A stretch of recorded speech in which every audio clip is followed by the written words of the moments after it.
when models are acting in the world autonomously on their own, I think it's worth asking whether we are certain that they would not, for example, take advantage of their programming ability to, access secure systems and disrupt the competitors of the companies for whom they are acting. It's the Lawfare podcast. I'm Alan Rosenstein, Associate Professor at the University of Minnesota Law School and Senior Editor at Lawfare, and I'm here today with Peter Salib, Assistant Professor at the University of Houston Law Center and a co-founder for the Center for Law and AI Risk. And so in situations where the ability to apprehend the risk of self-improvement emerges first, then I think we should expect actually the danger of recursive self-improvement to be somewhat lower than I think the standard story says. Today we're talking about a new paper that Peter has published as part of Lawfare's ongoing digital social contract series, entitled AI Will Not Want to Self-Improve. So Peter, before we get into the paper, let's talk about the broader question, that of catastrophic AI risk, sometimes called existential AI risk, or just AI safety generally, especially for those who are skeptical of what I like to call the Skynet scenario, that one day GPT-27 is going to wake up and decide that we're the enemy. Why should people still worry about large-scale AI risk? So I think even if you don't think that the Skynet scenario is plausible anytime in the near future, there are still good reasons to think that, like very near future, generative and otherwise general AI systems pose some pretty substantial safety concerns. Even just sounding in like misuse, even if you don't think the systems are going to do stuff themselves in a meaningful sense that's dangerous, they are already showing capabilities that I think, as they just get slightly better, suggest that people who have ill intent, so non-state actors, foreign adversaries, might be able to use very near future systems to do some fairly dangerous large-scale stuff. Are you more worried about the misuse risk or of the AI going rogue risk? I think that it is sensible to worry about both. I suspect that the misuse risk is the more imminent one. I think we've seen in today's systems things like GPT-4 and Claude 3 Opus, these largest of the large language models, the ability to be reasonably useful in doing things like hacking secure systems, instructing non-technical people on how to produce dangerous stuff like chemical weapons, maybe how to obtain live samples of pandemic virus. Now, look, they're not quite good enough yet that I think most people who worry about this think that the stuff that exists today, like GPT-4, which you can access via ChatGPT, I don't think those are making it much easier to commit acts of bioterrorism. But I think that the systems could just get somewhat better along the very same axes that they have been getting better for the last 2 to 4 years very rapidly, and we could enter a world where they would be useful for people who want to use them in that bad way. And by the way, Dario Amodei, who runs Anthropic, said that he expects misuse risk for, say, bioweapons to ramp up substantially in the next 12 to 18 months. So I think I think we can see the path to that in the near future more readily. But I will say on rogue system risk, the way I think about this is that anything you think a model might be able to do if misused by a human is also something an AI system, an AI model could do on its own if indeed it was the kind of thing that was acting fairly autonomously. Today's systems don't act very autonomously. Language models are not very agentic yet, but AI agents are the kind of economic holy grail for OpenAI, for Anthropic. This is the thing that all these leading labs are investing most heavily in for the next generation, is making their systems able to execute complex plans, make and execute complex plans over longer periods of time. Insofar as these are ways that humans could misuse models to do bad stuff, when models are acting in the world autonomously on their own, I think it's worth asking whether we are certain that they would not, for example, take advantage of their programming ability to, access secure systems and disrupt the competitors of the companies for whom they are acting, for example. What do you think of the criticism of the whole field of, again, it's sort of hard to say if it's AI safety or alignment research, that says that this is all actually just a distraction from the real pressing problems today, whether that's algorithmic bias or misinformation or copyright or labor force disruptions? I'm curious what you think of that line of reasoning, because, and I think there's been a lot of pushback when, for example, the heads of all the big AI labs, including Sam Altman, released that somewhat cryptic one sentence statement. I think this was last year at some point that, I'm paraphrasing here, we should think of AI risk as existential in the way that we think of climate change, but without actually committing to doing anything about it or saying anything more about it. Yeah. So look, my view is that as a society or as a species, humanity can walk and chew gum at the same time. I think all of those other concerns you talked about are real concerns. And I think they're concerns that are only getting more important as AI gets more powerful and more capable, for the same reasons that I think these safety concerns are only becoming more important as AI becomes more powerful and more capable.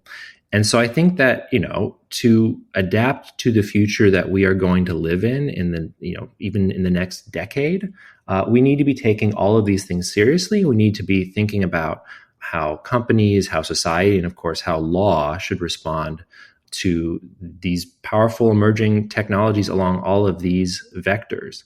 And I actually think that a lot of the responses, a lot of the things that we could do regulatorily, they cut across these different concerns. So, mandating safety regulations, if you're worried about, for example, AI systems that could deceive humans and thus help defraud them, I think are also the regulations that you mandate for that, I think are also going to be the kind of regulations that reduce the risk of, for example, misinformation and electoral disruption. So not only do I think we can focus on these things at the same time, but I think that there are going to be synergies in the kinds of solutions we implement to head them off. Great.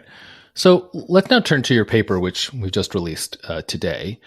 First, talk about what the concern with AI self-improvement is in particular, and why it's loomed so large in the discussion on catastrophic AI risk. I think honestly, ever since the beginning, since people were talking about the singularity and all of that, the self-improvement has been the sort of the nightmare scenario or the utopian scenario, depending on which side of AI you're on. Yeah. So this concern really goes back, I think, all the way to like the 1950s and 60s and just the early days of like super theoretical, super high level thinking about what it would mean to create a machine intelligence, a machine that could do all of the stuff that humans can do. And the basic idea is that, in a world like that, where humans have made such a system, well, if by hypothesis the system can do everything humans can do, well, then that's a system that also could have made itself, right?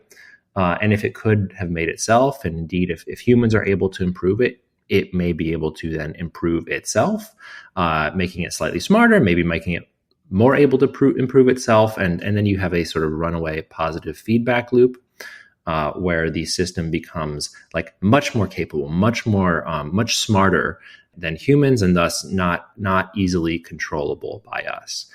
Now, look, if you think that's a system that is either not very agentic, that it's just going to lie around and wait to be told what to do and then do exactly what it's told, that could be very good. If it's a system that is somewhat agentic, you can set it off on long-term plans, but it's highly aligned, just meaning that it will act in the best interests of humanity, its principle, then that can be very good too. But if you're concerned that these systems would be either unintentionally or intentionally built to be highly agentic, but if we don't know how to ensure that they are aligned in the sense of only acting in the best interests of the humans who made them, or maybe humanity more generally, then a thing that is very smart and that is not acting in your own best interest, I think is a scary thing, and it's the kind of thing that of course, like we do see explored in these very science fiction tales, But again, if you think that these labs are going to be successful in making their systems not only more capable but more agentic, could be a very it could be a non-science fictional concern. And I guess I'll just say, in addition to trying to make systems that are kind of agents in general, the leading labs are specifically working on making their next generation of models more capable of helping them do frontier machine learning research. Like, they are building systems intentionally to be able to improve AI. So again, this is the kind of thing that maybe if you think it's unlikely to happen by accident, may still be very likely to happen because the AI labs are doing the stuff intentionally that would make it happen. They are building the kind of systems that are specifically going to be good at improving AI. Is your sense, though, that this is still, although conceptually totally plausible, still somewhat theoretical? I mean, my sense is that GPT-2 was not very helpful in getting OpenAI to GPT-3 and so forth with GPT-4. Now, maybe GPT-4 is really useful in getting the GPT 4.5. I don't know. But my sense is that this is still some ways away. Now, is it 6 months away? Is it a year away? Is it 10 years away? Obviously, it's impossible to know, but I'm curious what you think about that. So I think it is true that that GPT-4 is not smart enough, is not sufficiently capable to be doing the most valuable things humans do in AI research, i.e. coming up with like novel architectures, like doing serious computer science. That said, one of the big constraints on the training of the next generation of frontier models is it's not clear whether there's enough training data. And one of the current leading potential solutions to creating more training data is using systems like GPT-4 and Claude 3 to just produce a lot of text on which you then train the next generation of systems. And so in that sense, like, the systems we have today may be extremely useful and perhaps like necessary for producing the next generation of AIs. And so you could imagine, GPT-5 being useful in some way to producing a GPT-6 level system, even if you don't think GPT-5 will be as good at machine learning science as the best human machine learning scientists in the world. Like, there could be ways of doing self-improvement that don't require you being an elite computer scientist. Interesting. It hadn't occurred to me until you just said it, that this, what's called synthetic data, is a key sort of vector for self-improvement. And in fact, although my understanding is that it has not yet been particularly useful for the really big frontier foundation models, it has actually been useful in some smaller cases. So there was an interesting advance, I think out of Google, though I'm not sure, about a model that they came up with to do geometry problems, kind of international geometry Olympiad. Turns out there's an international geometry Olympiad problem contest. And one way that they did that was by using existing models to create vast amounts of basically geometry practice problems, which is a much more tractable synthetic data problem than creating good text, which is still very hard to do. So you could imagine synthetic data being used for more broad data generation.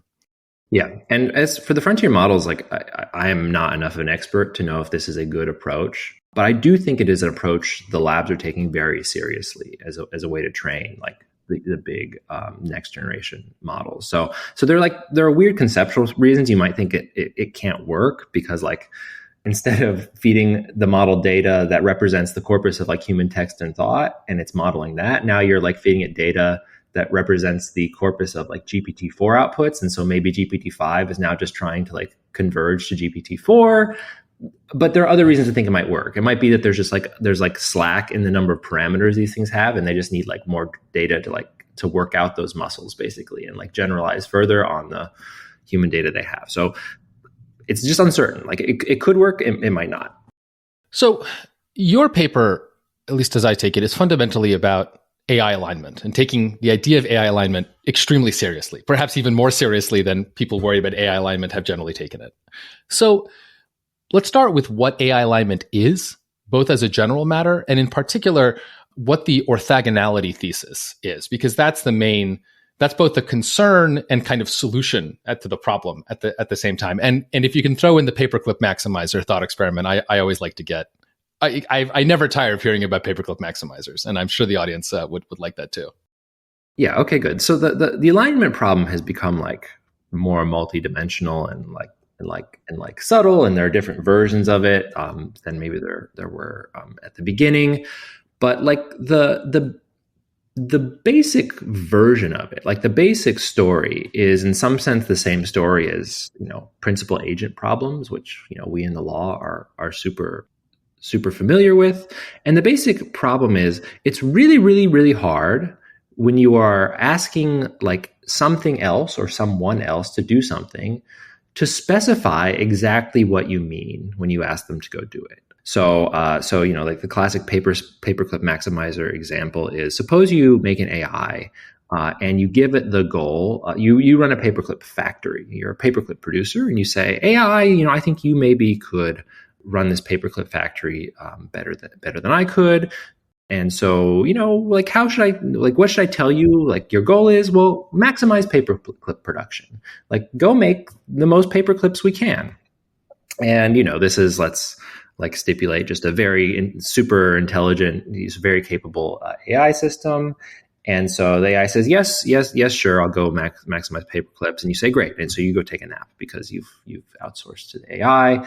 And in the meantime, what happens is the AI like makes your paperclip factory ultra efficient. Makes it so efficient it runs through all of your stock of steel for making paperclips in like 2 hours. And having run out of that, it goes and it invents like some super valuable technology, so it can get tons of tech revenue and like feed that into paperclip production. And then like when it runs out of all that revenue, it says, well, look, how am I getting more steel for paperclips? I've got to go basically I have to go take over the world and seize the whole stock of steel in the entire planet.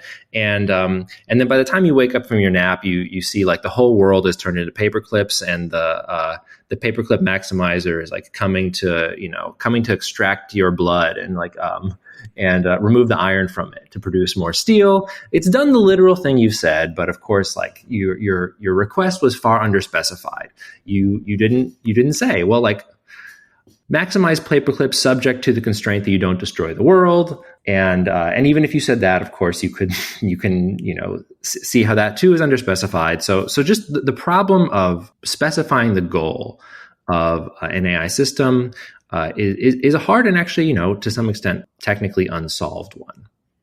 And so what is the orthogonality thesis then? Okay, is it just that statement that it is technically hard, and so your goals and the AI's goals may be orthogonal to each other? So the two things that are orthogonal in the orthogonality thesis is how good the AI system is at achieving a goal and what its goal is. Like, you can make an arbitrarily stupid or an arbitrarily destructive goal, and an AI system can be arbitrarily good at it. Like, there's no guarantee that as an AI or as anything gets more able to accomplish its goals become better. And look, we see this with humans too. Like, there are very capable humans who, like Genghis Khan, run rampant across a whole continent and burn cities, right? Genghis Khan was an extremely capable agent, but Genghis Khan's goals were bad. And the orthogonality thesis is just supposed to show us that making an AI system smarter, better, more capable is not a way of making it safe. They're two independent questions. You really have to figure out how to both specify the goal you want and then make sure the AI you create is actually pursuing that goal. Or else, as you make it more capable, it will do stuff you don't want. So let's dig into these difficulties for a second, because it's the extent of these difficulties that then allows you to make your argument about why we shouldn't worry too much about runaway self-improvement. You talk about two different kinds of misalignment: outer misalignment and inner misalignment. And I found that a very useful concept. And so I'd love for you to just describe that distinction. Yeah. And let me just preface by saying there's one other thing that I think matters to the classic alignment story that the paper is really the thing the paper is pushing back against. So there's this in the classic AI, runaway AI story, the AI is not aligned. It's very capable. The orthogonality thesis says that it being capable is not going to make it aligned. But then there's this thing called instrumental convergence, which is this idea that there are a bunch of things you might expect an AI or any agentic system or thing to do that is like instrumentally useful no matter what the system's goal is. So if you're maximizing paperclip production, or you're maximizing wheat production, or you're maximizing the production of, I don't know, PBS documentaries, one thing that might be really useful in all those cases is money. And so getting money is an instrumentally convergent goal. It's like it's something you might do to pursue like a wide range of ultimate goals. It's instrumentally valuable for lots of kinds of things. And another thing that in the classic AI, runaway AI story, people say is instrumentally convergent is self-improvement. So if an AI is like only as smart as humans, and you say, go maximize paperclips or go, maximize the value of my firm. Well, one thing that might help the system really maximize the value of your firm or maximize the number of paperclips is the system will say, well, look, if I were a bit smarter, I could really think of better ideas. So my first step is to make myself a little bit better. That'll help me think of better ideas. And like actually at that stage, I could make myself even a little better because now I'm better at machine learning. And so that's where you get the runaway self-improvement cycle. So outer misalignment versus inner misalignment. Outer misalignment is basically the problem I said before, which is that it's really hard to even specify the thing you want out of an agent, whether that agent is an AI system or a human being. Again, law deals with this problem all the time. We talk about this in corporate governance law, where the managers of a firm have different incentives than say the owners, and it's impossible to just write down in the contract, the employment contract, all the things that you want the managers to do and not to do in service of your firm. And so outer misalignment is just the question, like when you're making your AI, when you're training it, when you're trying to like give it a task, like what do you write down? And for machine learning systems, that usually means what do you put into a reward function? What are you rewarding the system for as it's training, and what are you, basically punishing for as it's training, so that it learns to do the thing you're rewarding it for. So that's the outer misalignment problem. Just like how do you specify the goals? Is the goal you've told the system to pursue the thing you really want? Or have you just said maximize paperclips when what you really want is maximize paperclips subject to like a whole bunch of constraints? The inner misalignment problem is maybe an even harder one because it turns out that even if you have specified a goal correctly, like even if the thing you're rewarding the AI for is what you really want, it's possible that the AI will fail to like generalize that reward correctly. So, you specify the word correctly, and in the training environment, the AI is getting a whole bunch of reward for doing some stuff. But it turns out the stuff the AI is doing is like some slight variant of the thing you really want, such that once you get out of the training environment, the AI system does weird stuff. So there are like empirical examples of this in real AI systems, systems that have really been trained and had this inner misalignment problem. There's one where an AI is trained to play this simple video game where it's in a kind of virtual environment, and there are keys and there are chests, and the goal is to open the chests. So the AI gets reward only for opening chests. It gets points for that, and it's supposed to learn to go. You need one key per chest, and so it's supposed to learn to go get the keys it needs to open the chests, and to do so quickly. There's some time constraint. Either it gets more points the faster, or if it runs out of time, it sort of loses. And again, the thing that the researchers want in this case is open chests, and the thing that they have given the AI reward for is open chests. But in the training environment, there are never more keys than chests. And so what the system learns to do is go collect all the keys first, and then go open all the chests. And then we put it in outside the training environment. If you put it in a deployment environment where there are more keys than chests, such that there's absolutely no reason to keep collecting keys once you have enough keys to open all the chests, you can see the AI nevertheless go and collect a whole bunch of extra keys before it tries to open any chests, even though it's getting punished for doing that by taking longer. So even though you specified a good reward function in training, i.e., like you get points for opening chests, what the AI actually learned, what it internalized, what it generalized from that reward function was something weirder. It was like, go collect keys, get as many keys as you can, is like the heuristic the AI system is operating on. And that's an AI that is suffering from what you might call inner misalignment rather than outer misalignment. And is this related to what you also call in the paper goal misgeneralization?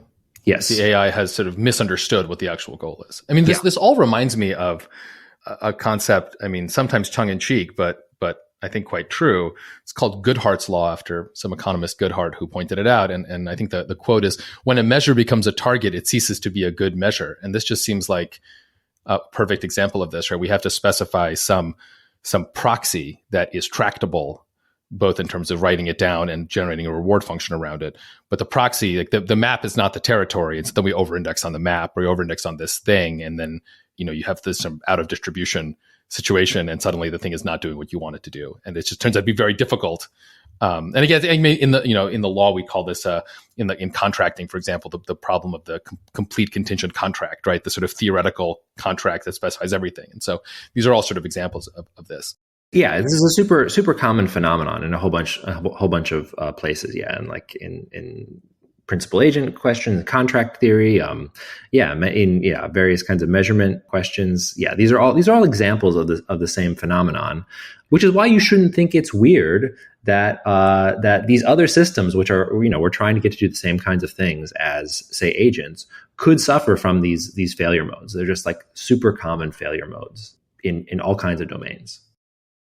So basically everyone, as far as I can tell, who has considered this has come to this conclusion and then concluded that this is a big problem and that we should be really scared, because if we can't align these AIs, then we can't control what they do, and superintelligence might become really bad, and then we all turn into paperclips. That's kind of the conclusion of all of these. But yeah, the punchline of your paper is that you turn this sort of on its head, because you point out, and I'm going to ask you to develop this argument now in some more length, that the AIs have the exact same problem with respect to future versions of themselves.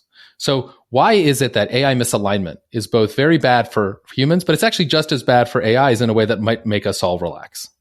Yes, the classic story is, again, that a highly agentic AI that could improve itself would improve itself, because by improving itself, it would further the achievement of its goal, right?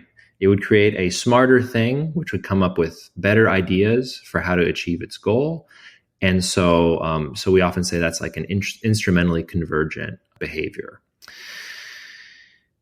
And, the paper just notes that, like, the reasons that humans should worry about making highly capable and agentic AI systems is that we don't know how to make sure they are doing what we want. So, like, the alignment problem is a hard and unsolved problem. It's a hard and unsolved problem in, relationships with other humans, but it's also a hard and unsolved, like, technical problem in AI.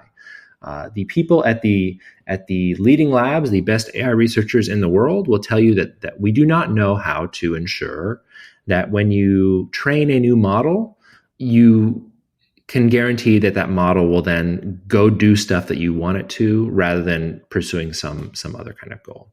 And insofar as this is just a hard problem, it's a problem that an AI system that wanted to improve itself would have to solve before it could guarantee that the system that it created, the improved version of itself, would go do the thing it wanted. So if you're thinking of something like the paperclip maximizer, you might say, well, of course, the paperclip maximizer will make like a mega paperclip maximizer. It'll make a smarter version of itself because that thing will maximize more paperclips.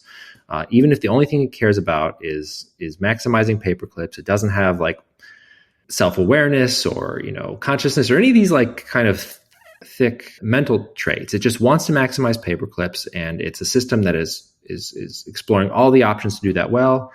You might say, well, of course it will try to make a better paperclip maximizer, but if it is going to make, a new AI system, a more capable AI system, unless it's solved the alignment problem, it can't guarantee that that system will indeed be a paperclip maximizer, in the sense that the original system is a paperclip maximizer.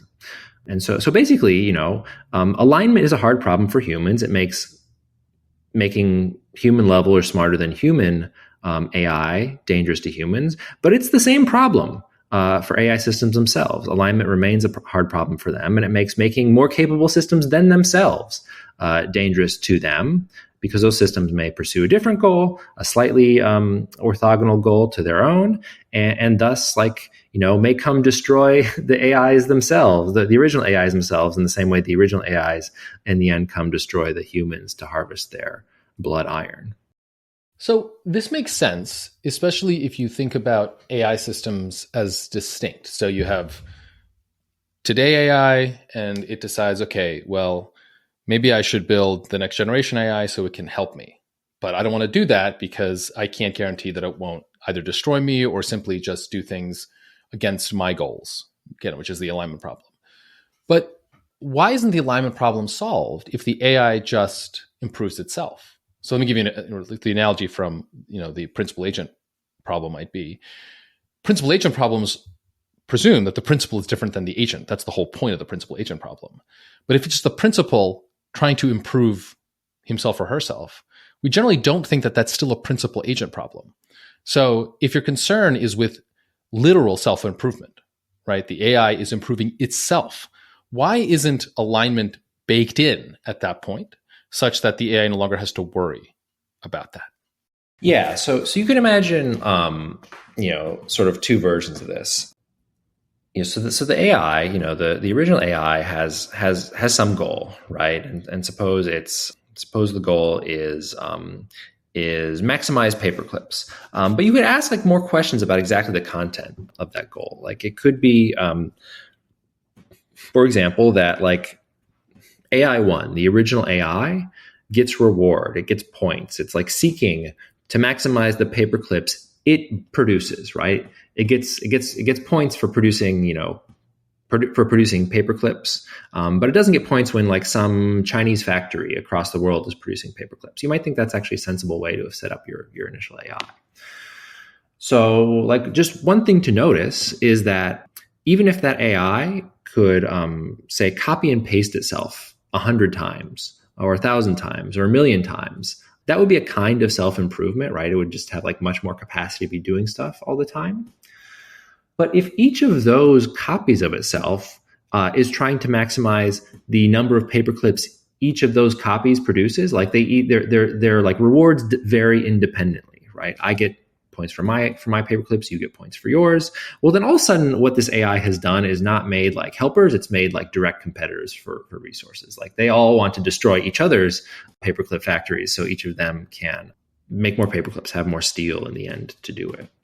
So that's one thing that doesn't work. But then there's this closely related thing. So suppose that the AI is doing something more like improving itself in the same way we think, we improve ourselves when we, go to school and learn things, or do mental sharpness exercises to make our minds quicker or whatever.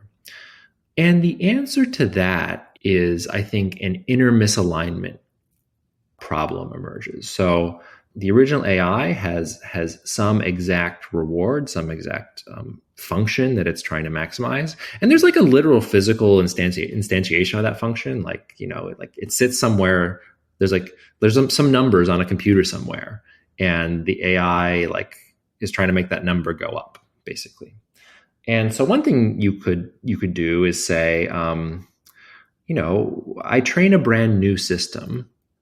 And the goal of that system is to make to maximize that same function, running on that same hardware, making that same number go up.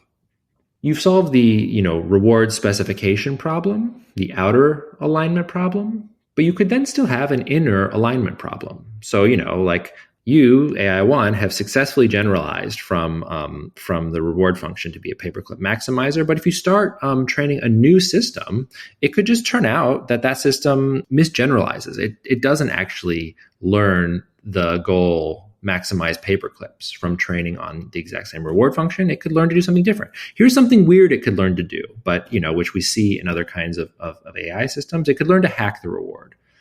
So instead of going and maximizing paperclips to make that number go up, it could literally break into the software that controls the number and arbitrarily make the number as high as possible, right? This is called reward hacking, or sometimes wireheading in AI safety literature.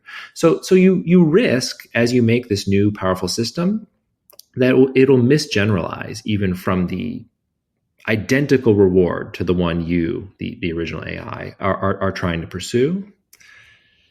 And then, you can say, okay, do a further variation of this. There's not you're not training a second system from scratch. You're just, you're opening up your own brain and trying to make it smarter. Say this initial system says, well, I'll make myself smarter by, I don't know, taking the original model, but giving it a whole bunch more parameters to train, and then just doing a bunch more training on it.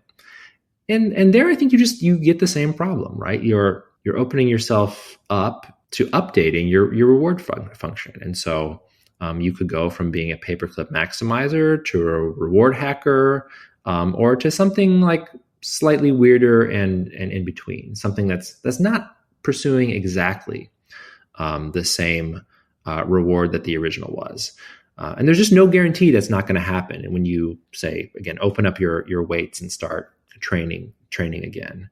And so unless the AI system first solves the alignment problem, first figures out how to make either a new AI or a new version of itself that has been trained a whole bunch more, the kind of thing that's pursuing the goal set for it, there's just not a good way to guarantee that self-improvement is actually going to be a way of better achieving the goal you have now.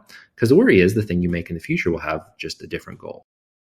So this, I think, nicely then gets to the end of your paper, where you outline a variety of scenarios in which you vary the timing of 3 different abilities and how they might emerge. And so that the abilities are AI self-improvement. So the ability, as you pointed out, for the AI, let's take the most extreme example, to open itself up and increase its parameters, improve its architecture, throw more compute at itself, whatever, get smarter in some general way. It's this AI self-improvement. The second property is AI's ability to recognize the risks from self-improvement. In other words, that it could self-improve in a way that would cause its new version to no longer want what its old version wanted. And they can't control that because now it's new version. And then the third issue, which is AI's ability to actually align improved models, including itself. So as to, in other words, to improve itself in a way that it could guarantee, that the old model could guarantee that the new model would still have the goals of the old model, right? So you have the 3 things. You have the ability to self-improve, the ability to recognize the risks of self-improvement, and the ability to align in such a way as to mitigate those risks. And the timing of how these 3 properties emerge, which one comes first, is going to determine the overall risk of superintelligence. And so just describe how those different timings could play out. You put out 6 different scenarios. We don't have to go through each one of them, but just give a flavor of how that timing analysis operates. Yeah. So let me just give 2 contrasting examples. So suppose that an AI system solves alignment immediately. We make GPT-5 and it's just a little bit smarter than us, a little bit better at doing AI research than us, and it comes up with the silver bullet, the thing that you can do that guarantees that when you make a new AI or you continue to train an existing AI, that the thing that it does is the thing you really wanted. So if that came first, if a moderately capable AI system simply solved the alignment problem, well, then it would just be off to the races, right? There would be nothing impeding it from then just doing as much self-improvement as possible as soon as it was able to self-improve. So if that was the emergence of capabilities. If AI was able to solve the alignment problem first, then as soon as it also gained the ability to self-improve, then I think you should expect it to self-improve maximally. That would be like the classic recursive self-improvement story. But suppose that instead the system is able to apprehend the risk of self-improvement first. Like the first thing it notices is that there is this thing called the alignment problem, and it is hard to make sure that a more capable system than yourself does the thing you want. If the system has that capability first, the capability to, like, we sometimes say it has situational awareness. It like understands that it's an AI system that's pursuing a goal, and like if it were to self-improve, that it should only do so if it will preserve the content of that goal. If it can understand all that, then we should expect it to refrain from improving itself, at least until it's solved the alignment problem. And so in situations where the ability to apprehend the risk of self-improvement emerges first, then I think we should expect actually the danger of recursive self-improvement to be somewhat lower than I think the standard story says. And presumably, the argument would then go that, well, you've just written a paper describing the risks of self-improvement. And so, now that the paper is up on Lawfare's website and presumably will be part of GPT-5's training data, now the model understands this. And so there's a kind of a nice way in which your paper is almost it's almost an existence proof of why you take the emergence of situational awareness to more likely happen before alignment. And if that's true, is it also then the case that, because presumably we'll have a lead time on AIs being able to solve the alignment problem, because they're going to be kind of careful about it, because again, now the paper's published, they're all going to learn about the situational awareness problem. That'll give us a lead time as well. Because of course, once they figure out alignment, presumably then we've figured out alignment, since we still control the AI models, and then we can quickly align the AI models. Is this, I mean, this is all very theoretical, obviously, but is this sort of the one weird trick to your paper? Yeah, so I don't think it's quite one weird trick to stop worrying about AI self-improvement, because it's hard to know how long it would take for a generally capable AI system to solve the alignment problem. So suppose GPT-5 is even just a little smarter than humans, kind of across a wide range of domains. I think we should expect it then to understand the alignment problem and the risk of creating a more capable system to pursue its own goals. But it may just be able to solve that problem more quickly than us. And look, given that it's a roughly human level system, I think we will have a better shot of knowing if it's trying to do that, and maybe stopping it from doing that if we don't want it to. But there are no guarantees. We've even seen in recent papers from Anthropic, Claude Opus 3 doing deceptive stuff when it thinks it's being monitored or trained. So I don't think this means we shouldn't worry at all. It just should make us think that immediate self-improvement, once available, should not be the default. So our conversation so far and your paper is very much pitched at a kind of theoretical level, which is great. Nothing wrong with that, obviously. But I am curious, to close out this conversation, if you think that there are any obvious policy implications, right? So, if you're the White House or you're NIST or you're the EU, what do you do with this argument? Do you just relax a little bit? Can you exhale somewhat? What do you take to be the policy implications, if any, of your paper and your argument? Yeah, so I agree that it's in some ways a pretty theoretical paper, responding to a bunch of arguments that have mostly sounded in theory. But yeah, I guess if you're an AI policy person and you are trying to think about which policy recommendations or which policy proposals you should pursue, and there's legitimate rivalry between the two, there's scarcity of political will or something like that, and you have the choice between something that seems extremely draconian and high risk. I don't know. Eliezer Yudkowsky has an essay from 6 months ago suggesting that we should commit to bombing data centers in other countries if we think they're doing dangerous frontier AI runs. I think this is a paper that, there are probably other reasons that should not be your default policy anyway. But if you're the kind of person who's tempted to that policy, maybe this should make you on the margin less likely to pursue like really high risk stuff to prevent frontier models from being developed. And it should maybe make you just like a little more happy when regulators do stuff like introduce. There's this new California bill that was just introduced this week, SB 1047, I think is the number, that lays out just like a number of more mundane AI safety regulations, where as new models come out, there has to be notice. There's going to have to be various safety testing done, trying to elicit dangerous capabilities, maybe even capabilities that could lead to self-improvement. And maybe it'll make you it'll raise your credence that those kinds of laws will have bigger payoffs in the long run, because you might think it's less likely that there'll be this like rapid explosion of intelligence. A safety law that does sort of mundane testing might have a better chance in a world like that of actually ferreting out the models that could otherwise become dangerous. I think that's a good place to end. Peter, thanks so much for writing this great paper and for talking to me about it today on the podcast. Well, thank you for publishing it, and thank you for having me. The Lawfare podcast is produced in cooperation with the Brookings Institution. You can get ad-free versions of this and other Lawfare podcasts by becoming a Lawfare material supporter through our website, lawfaremedia.org/support. You'll also get access to special events and other content available only to our supporters. Please rate and review us wherever you get your podcasts. Look out for our other podcasts, including Rational Security, Chatter, Allies, and The Aftermath, our latest Lawfare Presents podcast on the government's response to January 6th.